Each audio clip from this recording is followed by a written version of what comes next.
Can you hear me now? Okay, so I just realized I was probably talking. I'm going to restart. Sorry about that.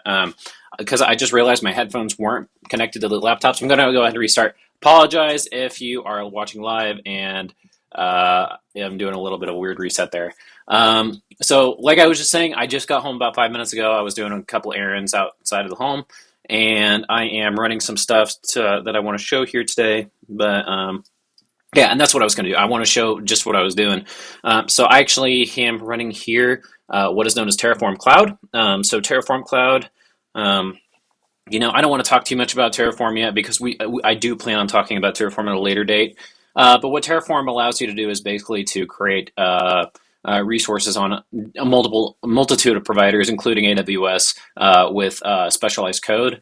And so what I'm doing here is I'm creating an AWS SageMaker notebook because we're going to talk about AWS SageMaker, and I want to talk about this notebook stuff. And it actually takes like a solid 5 minutes at least for a notebook instance to spin up. So that's why I wanted to get it going now.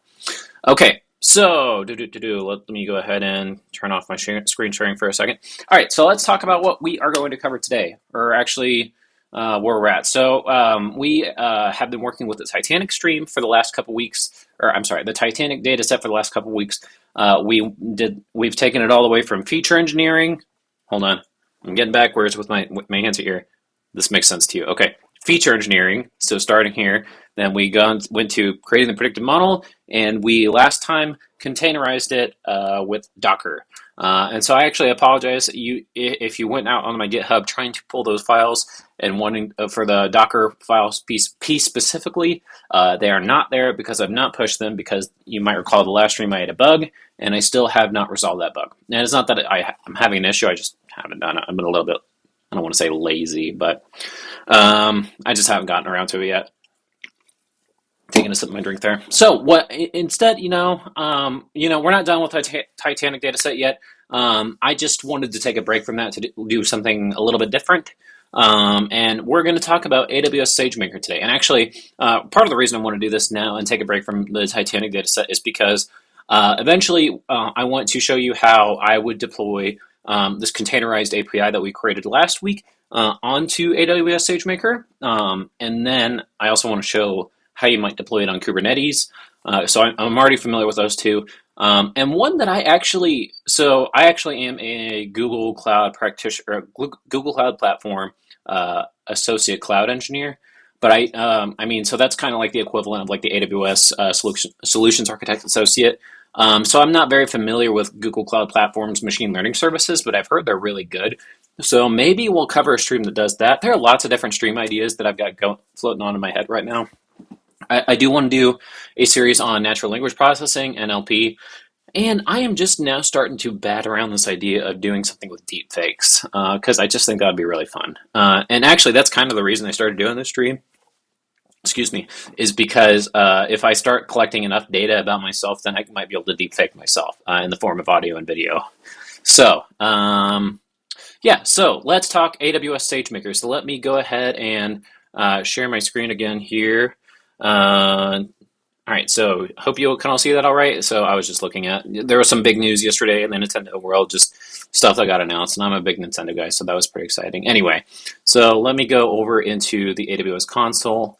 And so what I'm about to share today is not going to be like intentionally like cover like an AWS 101, but I do want to start with an unconventional aspect, and it'll make sense here in a minute. Also, one quick thing is I do have the YouTube stream comments open down below. So if you have any questions along the way, I am monitoring that, and I will be happy to answer them as they come along. Okay. All right. So I actually want to start off with talking about EC2. So in case you're not familiar with what EC2 is, so EC2 is AWS's service where you can provision basically your own virtual server. This is a very what is the word I want to say? Kind of a lower level service. Lower levels in the sense that you can start up your own machine with your own image or use one of like the Amazon images. But as far as like the actual usage of these machines with like like security patching and whatnot, that is on you. And so actually, like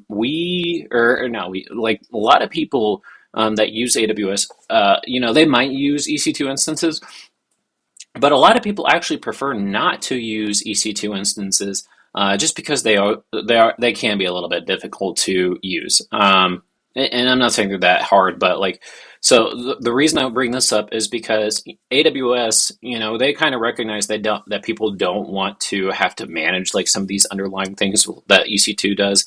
So they've created a bunch of what they call managed services, and there are just a ton of services on AWS. Like it feels like they're adding new ones almost weekly at this point. They may be. And so what a managed service basically is just basically this idea of where, so AWS will create this service where around a specific idea that you might be interested in, and then you don't really have to understand like everything that is going underneath the surface to support that. And so the reason I say that is because Amazon SageMaker, which we'll be talking about, is a managed service. So Amazon SageMaker, well, actually, let me come back and show this big old service list here again. So you can see that in this service list here, that there are a bunch of different like machine learning services. So you have things like Amazon Comprehend, what else? Amazon Lex, Amazon Personalize. And so these all fall under the suite of the machine learning services on AWS. But a lot of these are much narrower in scope. So like Amazon Comprehend, I think that is the service that does like the natural language processing, or Amazon Recognition. I think that one's the computer vision kind of service. I don't know. I actually haven't used many of these services because, like I just said, they are much narrower in scope. So as far as like actual, just like general machine learning, or like if you want to do your own kind of things, SageMaker is the kind of bread and butter machine learning service for Amazon Web Services. Okay, so let's talk about Amazon SageMaker as a whole. So Amazon SageMaker as a whole is kind of an umbrella service in the sense that like it offers a lot of different things. So this is the main dashboard. You can kind of see some of the things that you can do in here, and I'll talk about some more of the primary stuff. But like a lot of these services, you can dig down through each of these things off here on the left and learn more about them. But I just want to cover some of these at a high level, and I'll just be transparent. I have not used all of these services just because, partially because there's so many of them, and partially just because I don't have a reason to, and then also partially just because like. I forgot what I was going to say, but I just haven't. But I have used some, like a lot of the core ones, like a lot of the ones that people use most daily or like most often. So for example, SageMaker notebooks, obviously, like that's probably one of the biggest things that is used within SageMaker. I'm very familiar with those.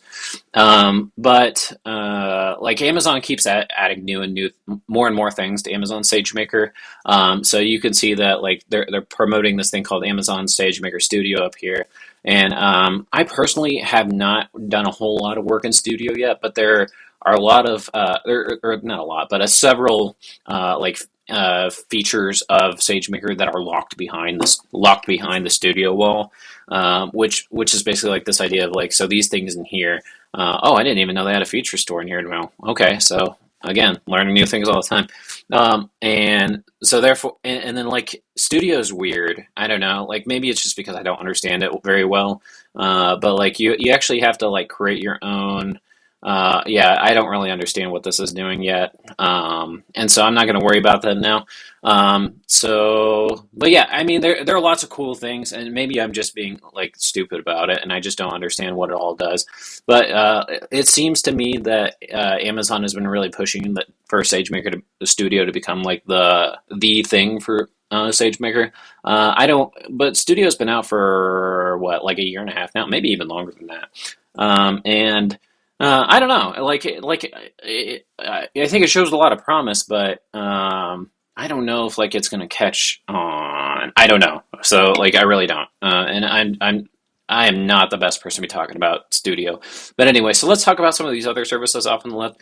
So we have Ground Truth here. The Ground Truth I personally am not done, but what the idea of this service here is that like let's say you have a data set that's unlabeled. Like let's say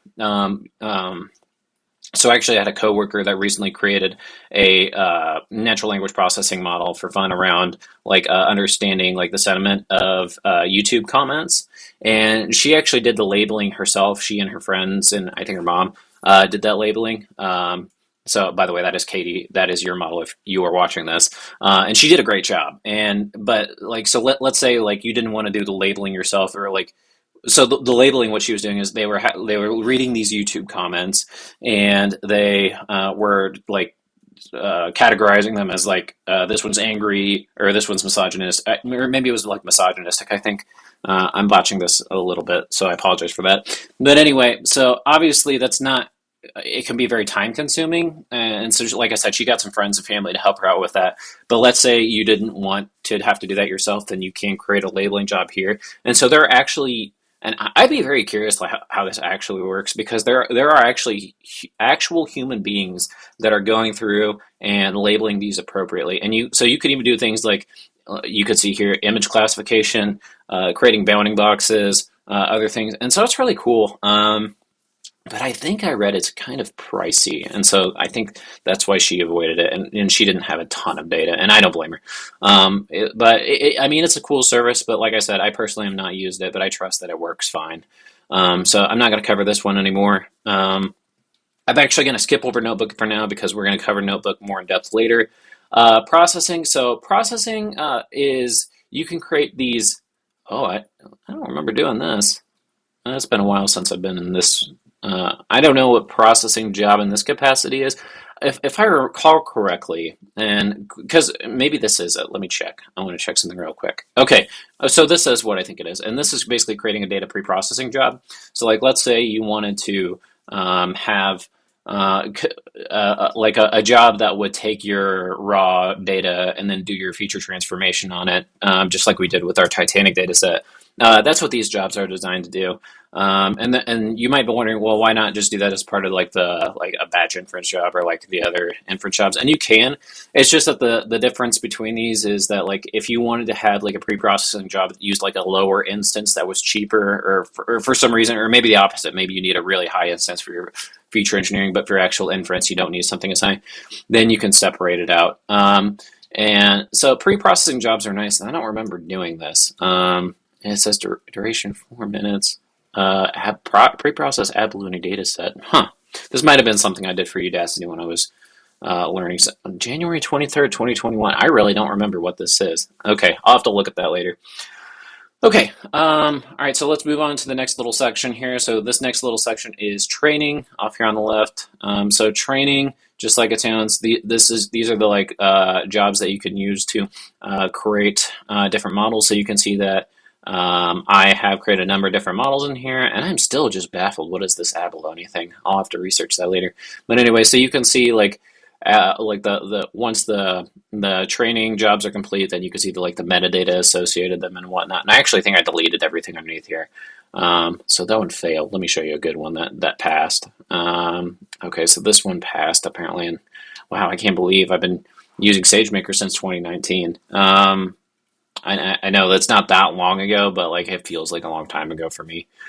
So you can see that here's like the metadata and stuff for how I like did the training job and whatnot. And it's funny because I'm pretty sure I deleted all this underneath just because I didn't want to.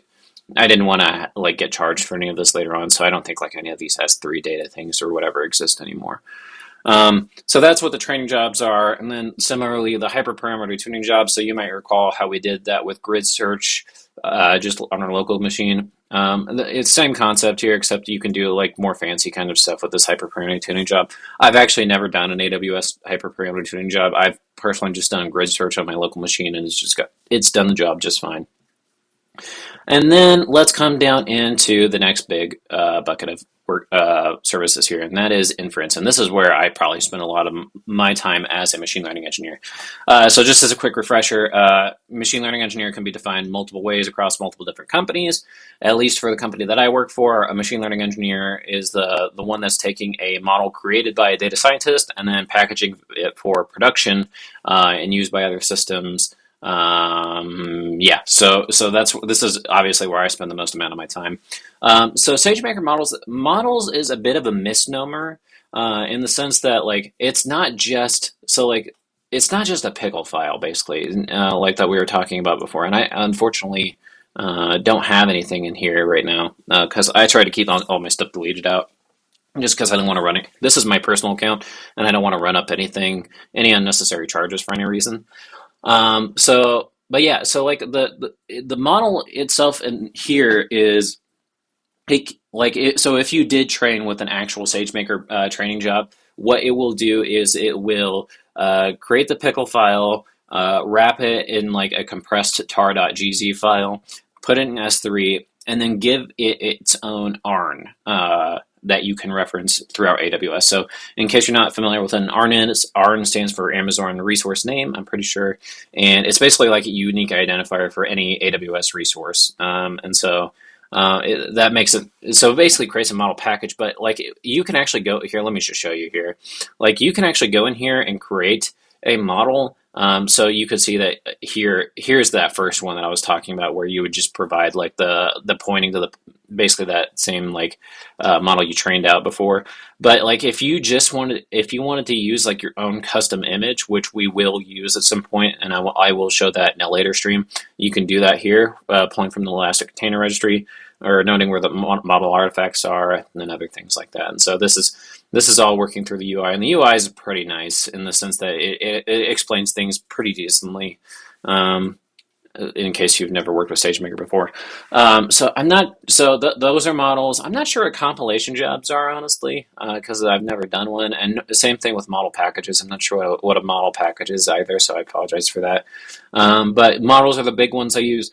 Endpoint configurations. So if you want to deploy a real-time API, the endpoint configuration is basically like a configuration file to note like, okay, I want my endpoint to look like this.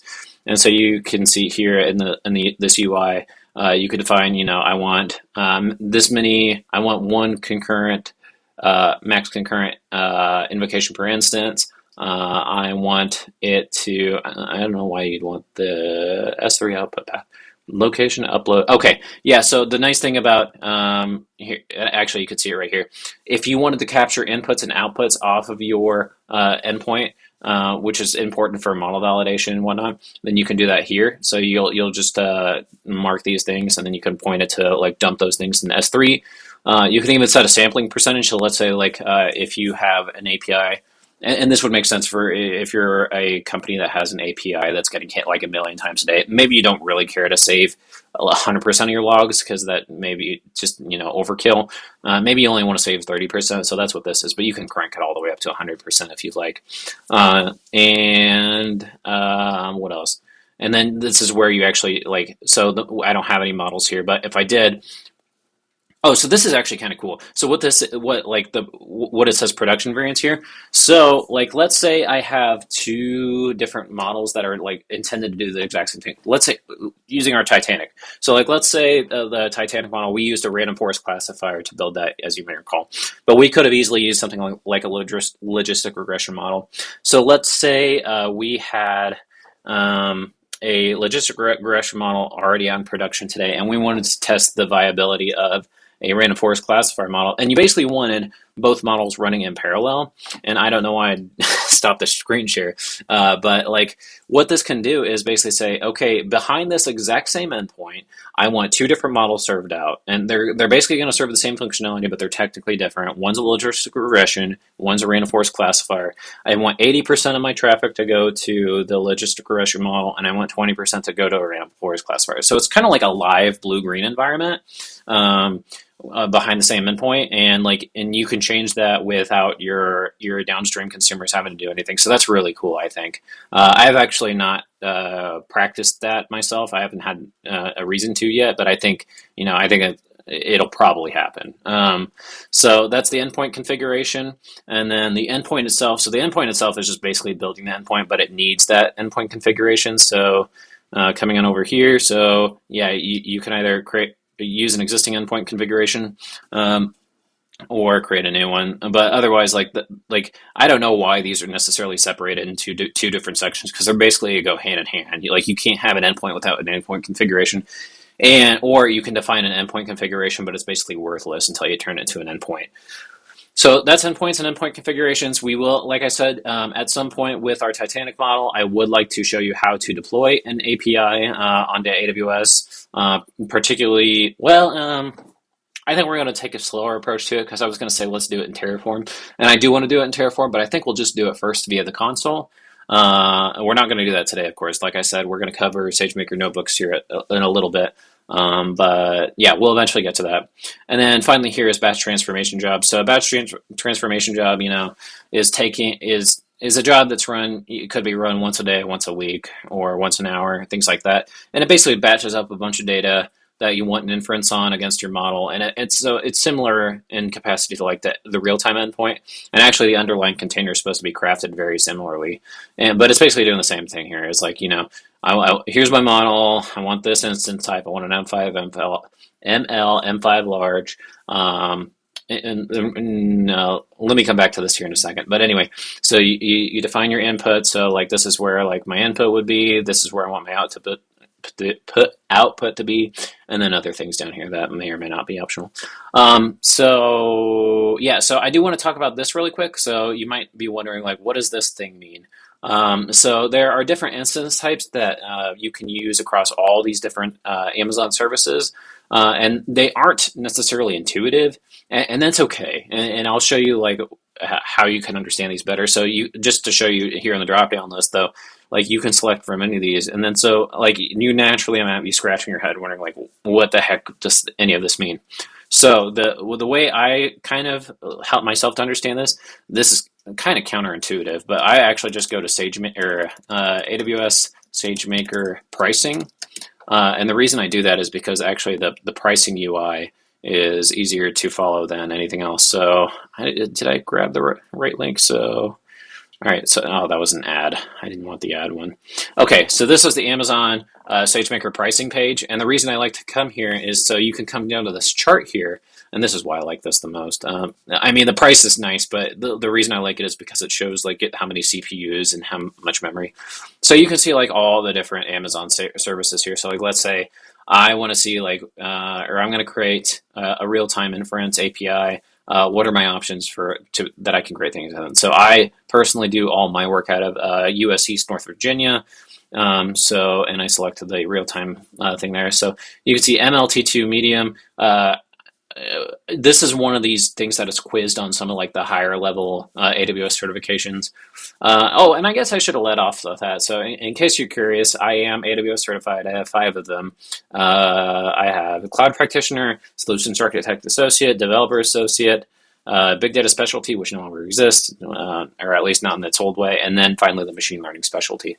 I actually don't have these things memorized. I know that T2 is just like a general compute, and I can't remember necessarily what M is. I know the P instances, yeah, so here are the P instances, and I guess this isn't super great sometimes because the P instances are the GPU ones. And then I have not gotten to play with these EIA2 ones, but apparently these are supposed to be like elastic inference, and the idea with these is like, like let's say I want some GPU functionality, but I don't want to pay the GPU prices, and like the traffic that my API is getting really isn't like super high compared to like some of these other super like high traffic APIs. Then I might use one of these elastic inference ones, but like I said, I had not done that yet. But just to show you, like, so the price per hour here is like 17 cents an hour basically, and then for the smallest GPU enabled instance is $3.82 an hour, and that's really high, like that.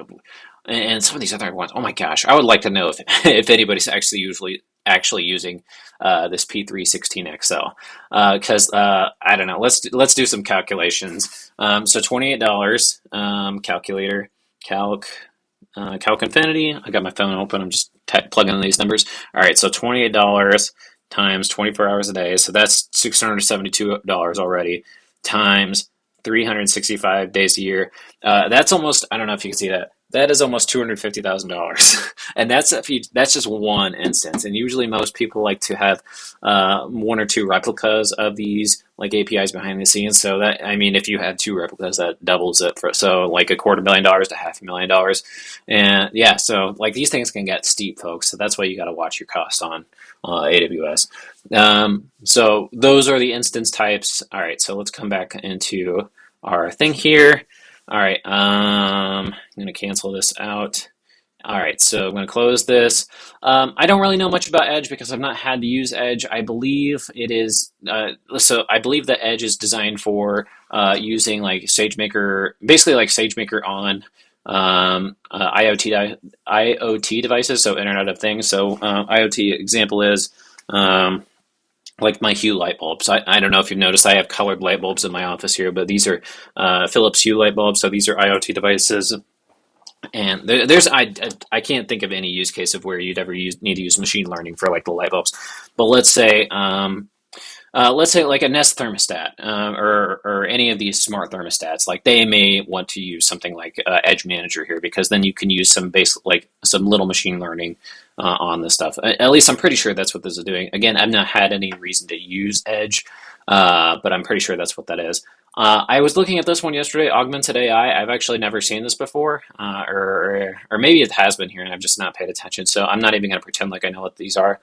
And then this last one is just the AWS Marketplace, where you can go and check out different modeling packages or algorithms or whatever. But again, this is another place that I have not used because I personally just create my own algorithm from like a scikit-learn something or whatever. But there may be reasons that you want to go in here.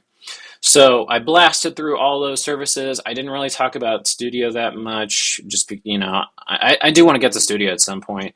I got just so many ideas for streams, and I think that getting into Studio would be one of the cool ones. But let's jump into one of the most popular ones, and that is our services or aspects of SageMaker, and that is the notebook instances. So the notebook instances, so you can see here that I just have the one, and so this is the one that I had originally created, but with a Terraform. What SageMaker notebooks are basically like managed versions of Jupyter notebooks. So like these are actually like little servers that run themselves, and then within them is like a Jupyter interface. So you can see here that we were just talking about these different instances. So this is just like, I think this is the smallest instance that you can use for like a SageMaker notebook as a T2 medium. And so like whenever these, and that's why I wanted to get this thing running right now, is because these are real servers that are running out somewhere. Like I said, I work out of the North Virginia region, so somewhere in North Virginia there is some sort of little like computer that is basically standing up, and therefore it takes like a solid 5 minutes, and I didn't want to have to wait for that on stream. So we are going to create a SageMaker notebook from scratch using the UI here, but at the point when we finally go to initiate it, it's probably going to take like a solid 5 to 10 minutes to create. And at that point, I'll just jump over into this one that I already have built. And plus, this one has some extra cool custom stuff that I added as part of the Terraform. All right, so if you actually want to just create a notebook instance, it's pretty simple. So this is the UI here. So we're going to call our instance SageMaker intro stream. Just because, I don't know, you could call it whatever you want. Notebook type, again, you could select whatever you want. And so the nice thing about the notebook, these types here is, let's say, I started off with a T2 medium, and then I realized later on that I need one of these P instances for the GPUs. You can stop the instance and then change it to a different instance type, and then you can use the GPUs, or vice versa. Like, let's say I'm done with my GPU work and I just want to continue along with the T2 medium, then I could stop my instance and then change this later if I wanted. Elastic inference, I'm not going to mess with that right now. Platform identifier, I don't know exactly what this is, so if I had to wager a guess, so Amazon has created their own computer image based on Linux that they've called Amazon Linux AL1. As you can see, they recently, or it's actually not super recent, but they switched over to using like a version 2. So, and I don't know what the difference is, honestly. So I'm just going to switch it to this AL2 just because I think it'll be fine. All right, so additional configuration. We'll talk about lifecycle configuration here in a little bit because this is interesting. And then, like the volume, and then you can see how many like gigabytes you want attached to your instance itself. So behind the scenes, so you have the instance itself, which is basically like the underlying EC2 instance, and then you have what they call the elastic block store, which is like this bit of storage that gets attached to the notebook itself. So one thing to note is like the reason that you don't really need a big EBS thing attached to your instance is because you can directly interact with data from other sources within AWS. So like let's say you house all your data in S3, which you probably do, or in an RDS or a Redshift or anything like that. You can directly interact with your data from a SageMaker notebook from there.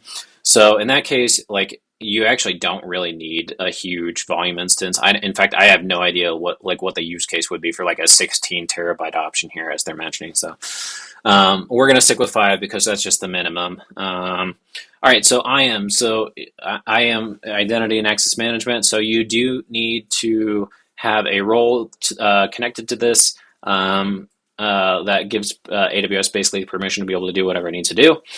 So here, I don't know if I created this role or if this was just like one of the default ones, because Amazon provides a lot of default roles that you can use. I am going to just stick with this. Maybe I did create this. I don't remember. Actually, I think I did create this as part of the Terraform here. Okay. So if you want to have root access to the notebook, it's just enable or disable. Interesting. Lifecycle configurations always have a root access. Okay. And if you want to encrypt your notebook for any reason, you can use an encryption key from KMS. So KMS standing for Key Management Service, and it is like basically like the service that houses like things like encryption keys. So coming down here, there are a couple other optional sections that we can create. So a network section. So like let's say that your company works within or has a virtual private cloud out there, a VPC. So then you can define your VPC. Every AWS account comes with a default VPC. You don't have to deploy within a VPC. There are some like security reasons on why you might want to do that. So most large companies, I would imagine, would have you deploy within a VPC. We're going to stick with no VPC for now because I don't really care so much.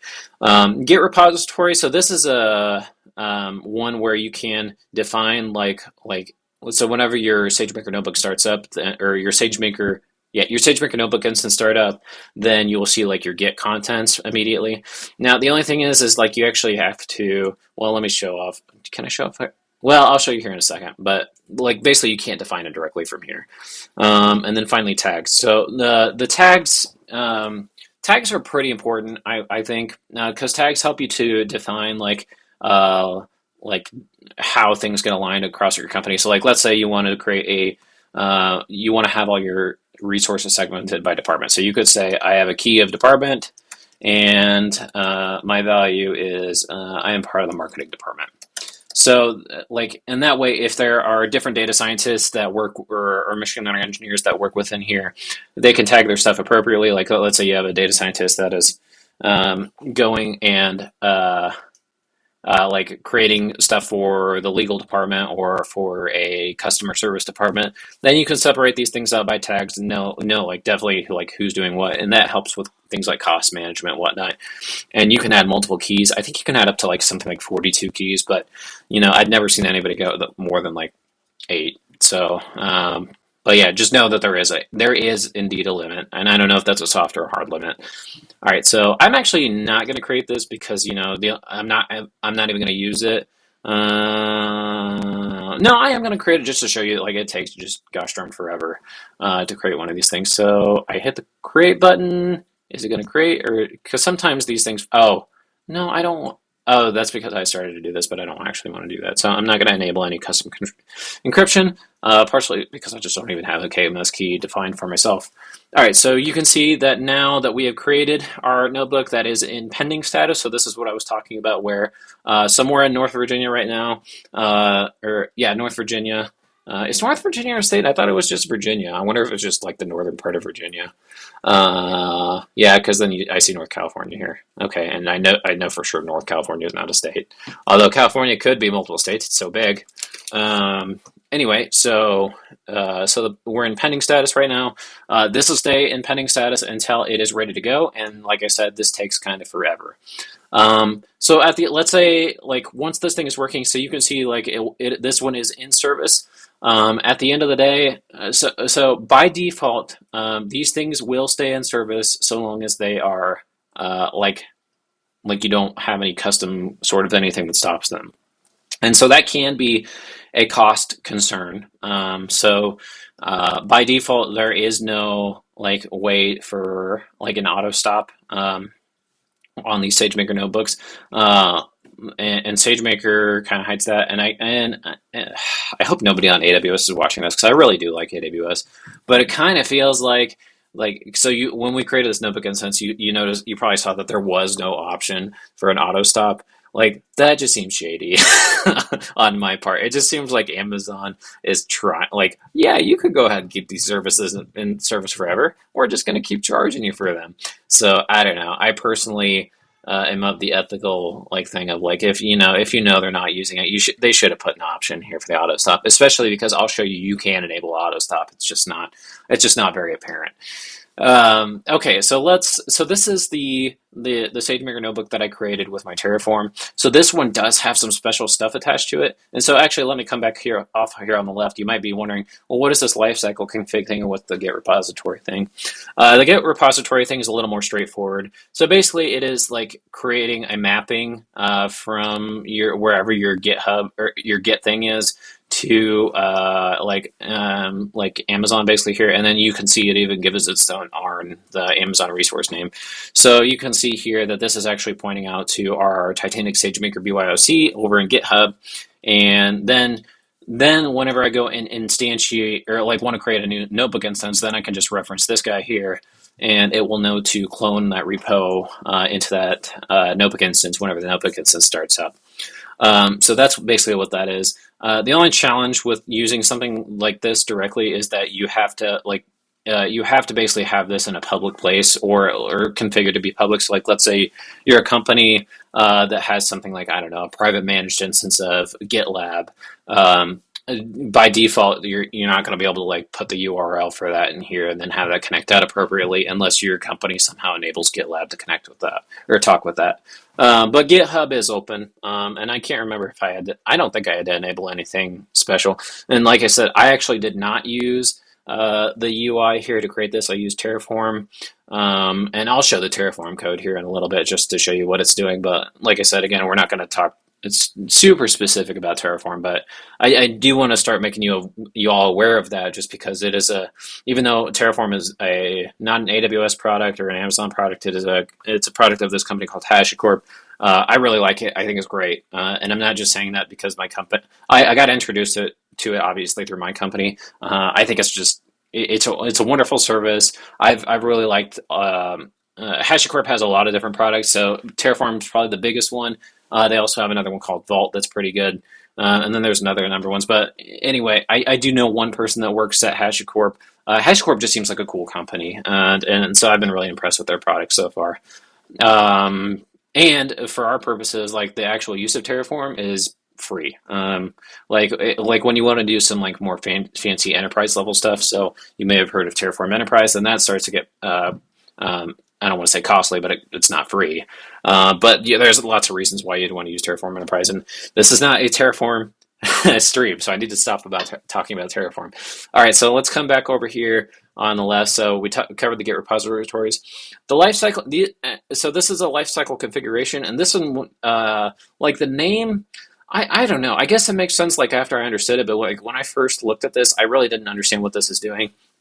But basically, so I'll show this. This is the one that I used to build our Titanic notebook here, but I don't want to show this one quite yet. I just want to show what the creation thing here is. But basically, so like whenever you go and try to create one of these things, is you give it a name, and then you can give it two different like like custom scripts. You have a start notebook script and a create notebook script, and you might be wondering, well, what's the difference between that? So coming back to here, let me open up a new tab over here. Open tab. All right, so let's come back into my notebook instances here.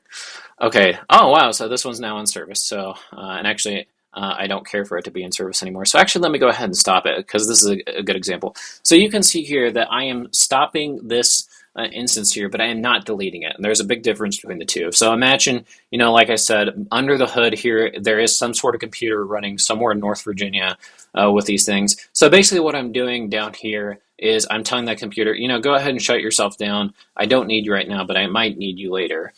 So it's not deleting itself. And actually, once this thing is done in a stop status, then I can go and restart it. But the nice thing about the stop versus start status is, you're not incurring costs, or not nearly as many costs if the thing is always running. I think you do incur some costs just for having that EBS volume still attached to it, but it's a fraction of the cost compared to what the actually running the instances, especially if one of these guys is the GPU guys. And as we saw, the pricing on those guys is quite high. In fact, let's look at that. So studio notebooks, on-demand notebook instances. So that's what we're looking at. So you could see the mediums here. They're running at $0.05 an hour basically. Whereas what is the most costly one in here? So these aren't too terribly bad, but have we gotten down? Oh, they're the P instances. There we go. 35 an hour. You don't want to keep this guy on because that would be not good. But anyway, so now it's in a stop status. But anyway, so that's what I was talking about here with the lifecycle configuration is, so you can have a script of what something should do, whenever the notebook instance is created for the very first time. And then you can also have something where a script is started every time the notebook itself is started up. And there is a difference, and I actually am using both for my other lifecycle configuration here. So before I'm sorry if it sounds like I'm jumping around all over the place because I want to make sure that I'm covering things in the right order necessarily. But let's go ahead and look at my Titanic one that I've already created. And actually, I'm going to go ahead and delete this one because I definitely don't need it, and I can't delete it with Terraform because I didn't create it with Terraform. But I do want to show one thing real quick. So it is in stop status. You can see it as MLT2 medium. Like I said, you can switch the instance type once it is in the stop status. All you have to do is go into Actions, Update Settings, and then there are some things obviously you cannot change at all. Excuse me. But if you wanted to change this into a higher level instance type, now I can, and then vice versa. If I want to downgrade the instance type, then I can do that as well. But it's got to be in a stop status. It can't be in service. So like I said, I'm good with this guy. I don't need it anymore. I'm not going to use it for anything, so let's go ahead and delete this. Okay, I feel like I'm talking really fast today. I don't know why, because I'm not hyped or anything. It's not like I've only been drinking Coke Zero. It's not like I've been drinking Kickstart or something like that.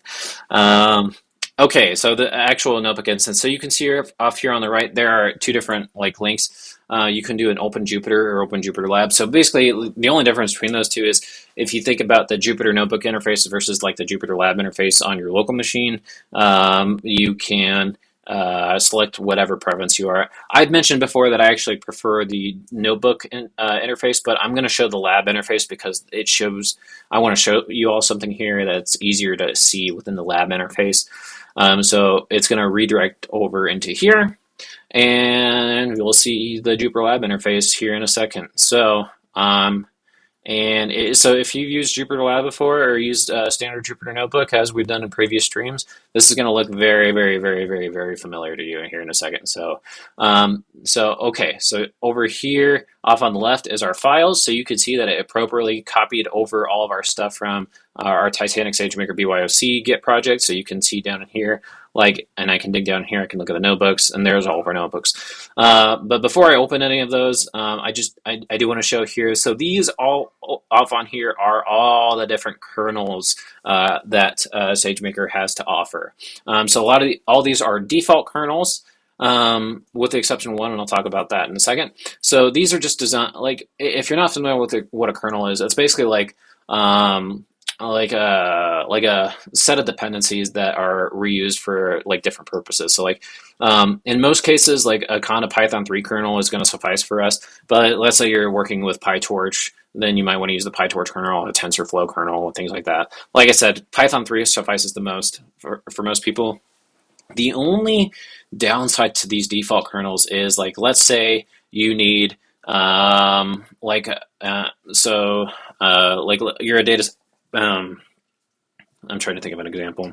So when we did the Titanic project, whenever we did the one hot encoding, we did not use scikit-learn. We used a special library called category encoders, and if I had to guess, category encoders is probably not a default library of things. So in fact, let me go ahead and try that. So from category encoders dot one hot import one hot encoder.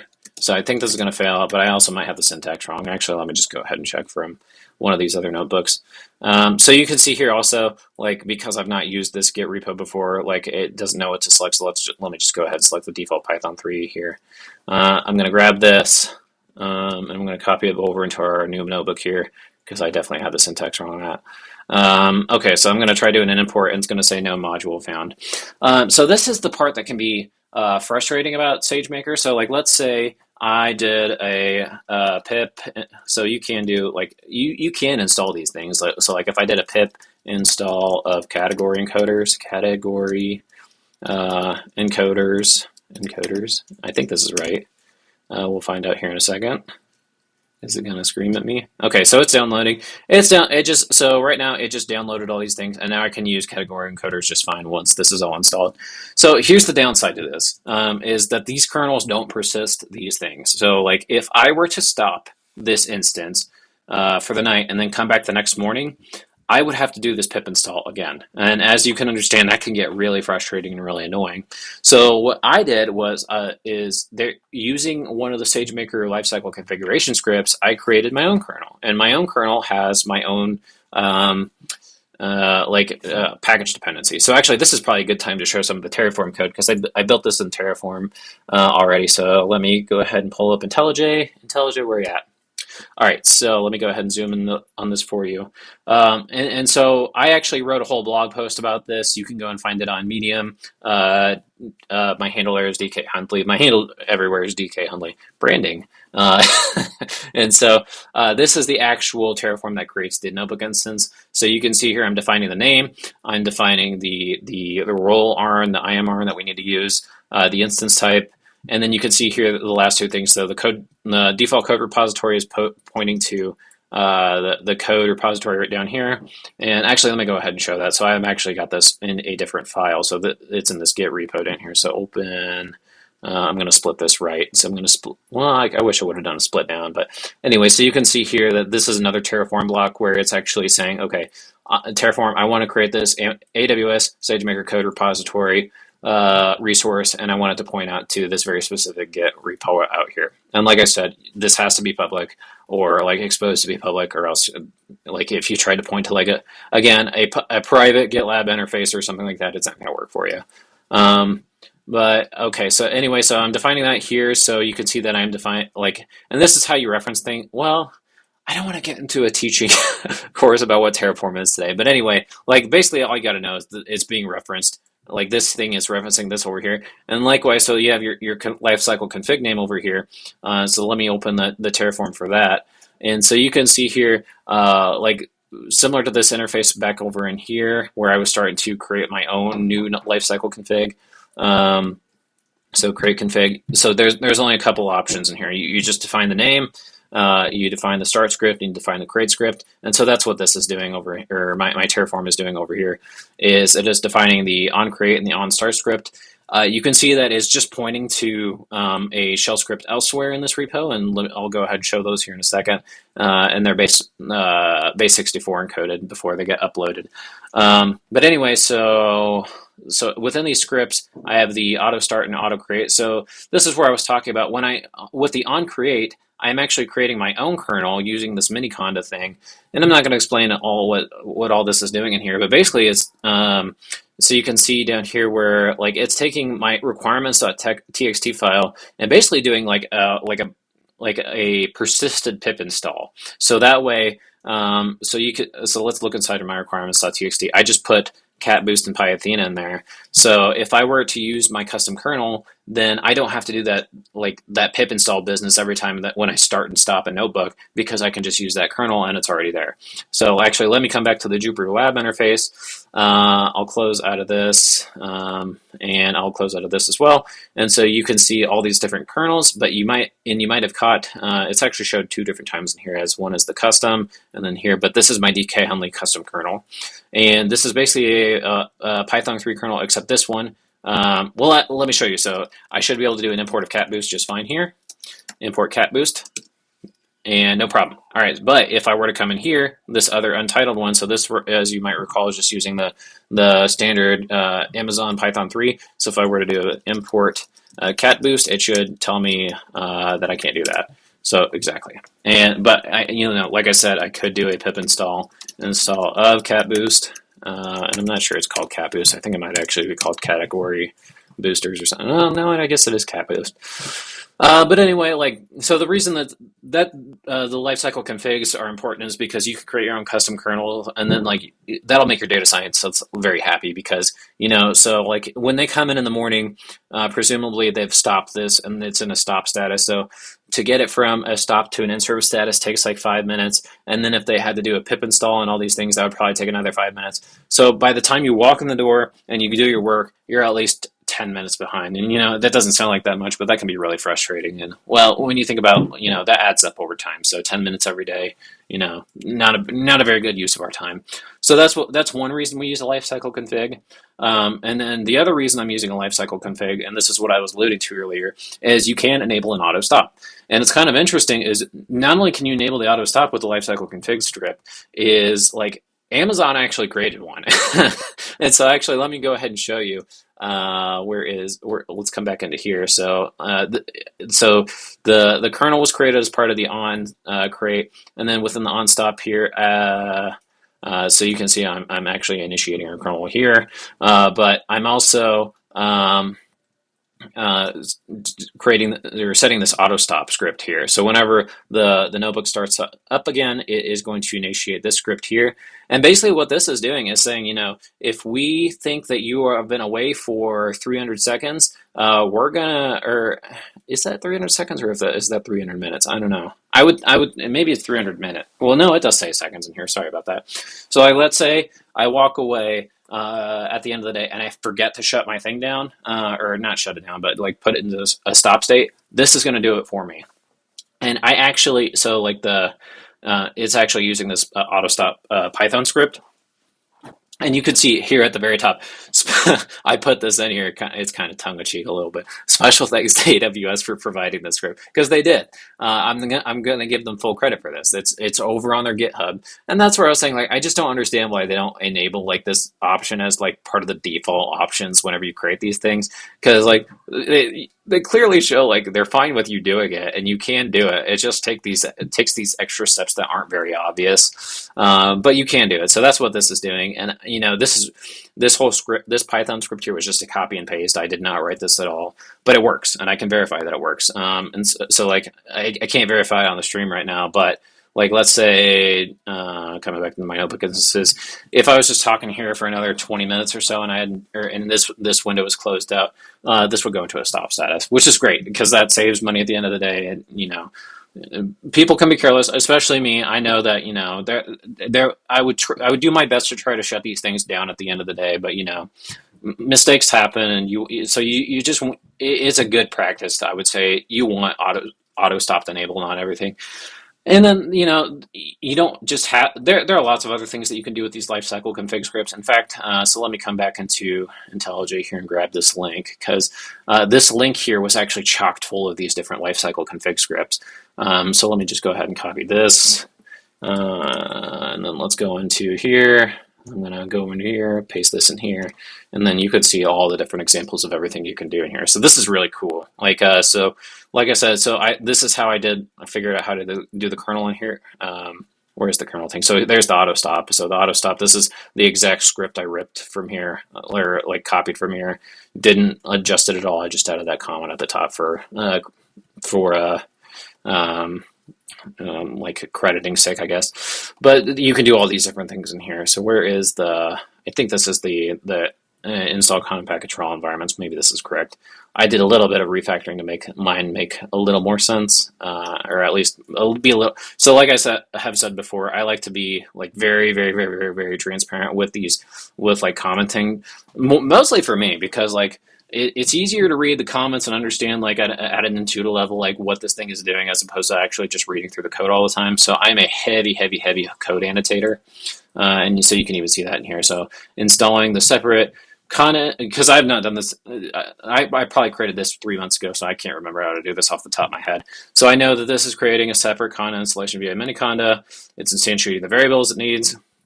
So this is where I'm naming the name of the kernel. Creating the custom kernel, and then installing the stuff on top of it, and then getting the requirements txt from my my GitHub profile here, and then actually doing that install here. All right, so that is lifecycle config scripts, but yeah, so super important. And so this is again why we use, or it's great to use something like Terraform, because trying to, going in here, coming back in here and looking at the lifecycle config. If I were to go and create this in here, so I can type in, my lifecycle config, and it's not a big deal to type that out, but try typing out these scripts every single time. I wonder if I actually got the curated list of samples from here. Maybe I did. Scripts. Let's look inside here. Yeah, okay. So yeah, again, AWS is very like they're not trying to be like hide these things. I just kind of wish like the auto stop specifically was enabled on the UI, because I just think that would be nice. But again, so the reason we're using Terraform here is because if I wanted to create my own notebook very quickly, then all I have to do is just like basically initiate these Terraform scripts, and then so I've not done it yet, but you can also modularize these scripts. So like these are all hard coded values, but like let's say like I wanted to use some similar thing, like I wanted the lifecycle config to be the same for everybody, but I want like the Git repo underneath to be different for everybody. You can actually modularize these Terraform scripts to where like people can use them for different purposes, but still like have some of the same things going on. So that's nice. And in fact, this is actually part of my Titanic SageMaker tutorial repo. So I actually have a couple of articles out there on Tor Data Science supporting this. I've only, you can see I've done a part 1, part 1B, 2A, and part 2B is actually supposed to show you that modularization. And I've just not gotten around to it. And that's partially because I'm trying this new streaming format instead of blogging.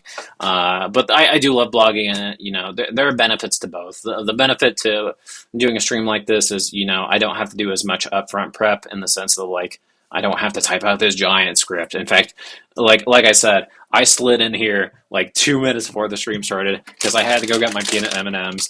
Because, well, I actually went to go get coffee nut M&Ms, but they're all out. So yeah, but so the streams I actually prepare very little for. The only thing I do is the graphic, but I've kind of templatized that with Affinity Designer, and I showed you all that before. And I just went on such a rambling thing there that I totally lost my train of thought. But anyway, so yeah, Terraform is great. I really do like Terraform. And so actually, and the nice thing here is I'm using Terraform Cloud. This may look very familiar to you that are familiar with Terraform Enterprise. That's because they're more or less the same. Enterprise is just as the name implies, designed more for enterprise, whereas Cloud is Terraform Cloud is used for people like me, individual users or small teams, things like that. And you don't have to use Terraform Cloud. I just think it's nice because I can do basically. So what this is doing is monitoring my Git repo. Specifically for the SageMaker tutorial part 2A. So it's the same code that's in here, and so I can even set it if I wanted to. I don't so you can see I have autoapply here turned off. But let's say I I had it turned on, and I made some changes to my Terraform script as part of the Git repo here, and then I pushed it up into Git. Then Terraform here, or Terraform Cloud here, is actually like keeping tabs basically on that Git repo, and then it will automatically do that autos apply. And I have it turned off just because I don't want to do that. But it's kind of cool because you can see like all the different things that I created here as part of this. And the really nice thing is, is so if I created all these things within the interface here, and I want to delete them all out for any reason, then I have to go in here and I have to do a stop, and I have to delete this. Then I have to go in IAM and I have to delete those, and I have to delete the lifecycle config script, and I have to delete this, and it's a little bit tedious, as you can see. And I'm getting a little bit cotton mouth just because I'm talking so much.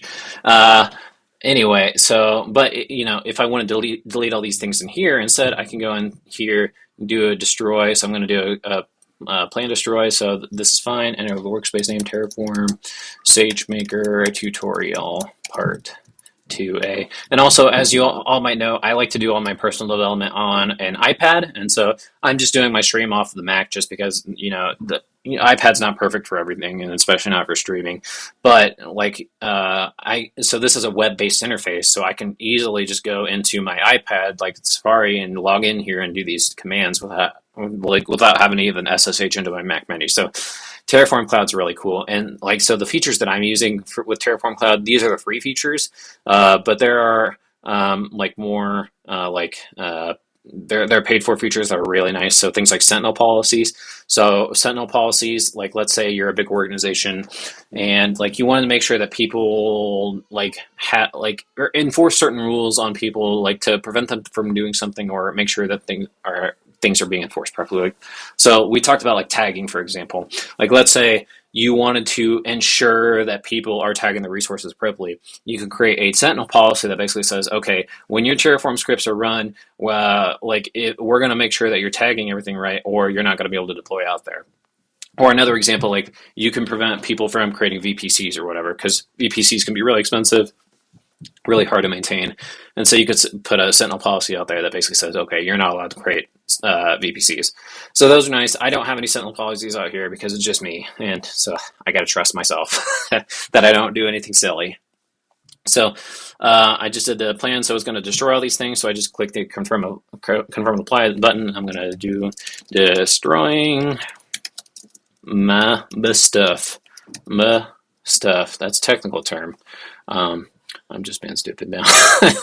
So, all right. So I just did that. And so we'll come back into SageMaker here and we'll see all this stuff is going to start getting deleted. So this should be deleting here very shortly. So let me come back, look at the UI to make sure this is all run. So runs, the current run is still running. So, okay. So it's not even started yet. So let's give it a couple seconds, but okay. So you can see some of these things are already starting to get destroyed. So the notebook instance might take a little bit to destroy. I wonder if it's struggling to destroy because I have that open. Sometimes it takes a little bit, so it will destroy here. But yeah, but then I don't have to go into the Amazon UI and destroy all those things by hand because that would be tedious and stuff. But that's basically Amazon SageMaker. Or not Amazon SageMaker, but the SageMaker notebooks. Because like I pointed out, once we get into these. These things here. Okay, so you can see that it's stopping. If I were to open up Jupyter Lab or Jupyter Notebook, that, it's very similar to what we were doing with our local computer. So I actually don't use SageMaker notebooks personally, just because they're costly and I don't have a reason to. But they make a lot of sense for data scientists who are doing discovery work for an enterprise. And the reason it makes sense there, as opposed to us, so I have all my data locally and my data is very, very, very, very small.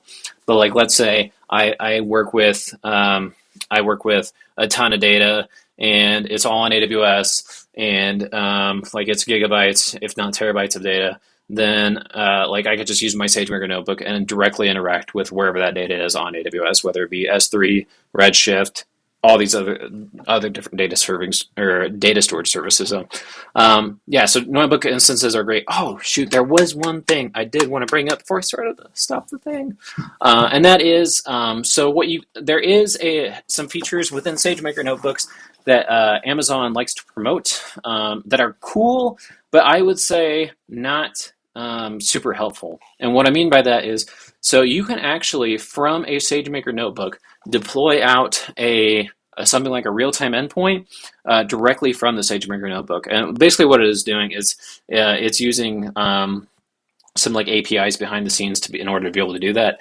And the reason you don't want to do that is because it's not very reproducible. Reproducible in the sense that, like, let's say for some reason the API goes down, I don't know, and then like you need to rebuild it. Then having to go into that SageMaker notebook and run all the cells in sequential order to get that thing created is not great.